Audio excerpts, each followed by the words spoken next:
আজকে রান্না করব কাঁকরোল দিয়ে আলু দিয়ে হাঁসের ডিমের তরকারি। আর হাঁসের ডিমের তরকারি এভাবে রান্না করলে আমার কাছে খুবই মজা লাগে।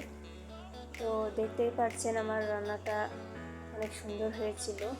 আসসালামু আলাইকুম, আশা করি আপনারা সবাই ভালো আছেন। প্রথমে আমি কাঁকরোল আর আলুগুলো সুন্দর করে কেটে ধুয়ে নিয়েছি। তার সাথে আমি ডিম দুইটা ভেঙে পেঁয়াজ আর মরিচ দিয়ে ভেজে নিয়েছি। আর এখানে যে কড়াই দেখতে পাচ্ছেন, কড়াইয়ের মধ্যে আমি ভালো করে কাঁকরোল আলু ভেজে নিব। আর রসুন আর পেঁয়াজ বেরেস্তা আমি সুন্দর করে বেটে নিয়েছিলাম। সাথে আমি সব মশলা এক এক করে দিয়ে দিচ্ছি, যেগুলো কাঁকরোলের সঙ্গে রান্না করব। তো এভাবে আমি বাটিতে গুছিয়ে নিয়েছি, আর যাতে আমার তাড়াতাড়ি এটা ওটা টানা না লাগে। আর কাঁকরোলের মধ্যে লবণ আর হলুদ একটু মাখিয়ে কাঁকরোল আর আলু হালকা লাল লাল করে একটু ভেজে নিব। গরম কড়াইয়ের মধ্যে আমি তেল দিয়ে আর কাঁকরোল আর আলু ঢেলে দিলাম। ঢেলে একটু নাড়াচাড়া করে নিব, যাতে এপাট ওপাট দুই পাটি ভালো করে ভাজা হয়। আর অনেক দিন বড় ভিডিও দেওয়া হয় না, তো আজকে ভালো একটা ভিডিও দিয়ে দিই। আর সেই গরম তেলের মধ্যেই আমি মশলাগুলো দিয়ে নিলাম। আমার কাঁকরোল ভাজাগুলো হয়ে গেছে, আর সেই মশলার ভিতরে আমি কাঁকরোল আর আলু দিয়ে দিলাম।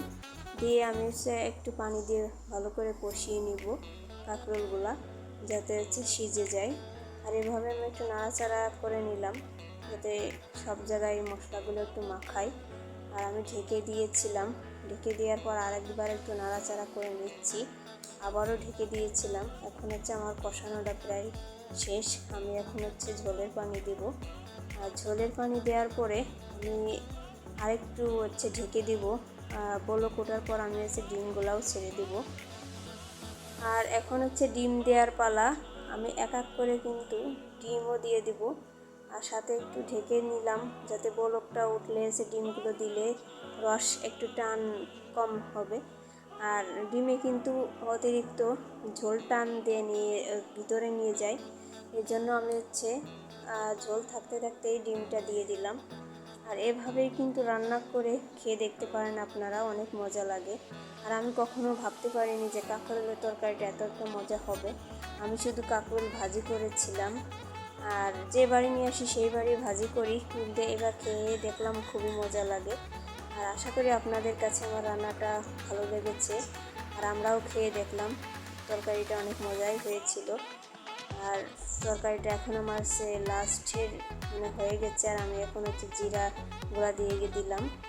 আর ভালো থাকবেন আপনারা। আল্লাহ হাফেজ।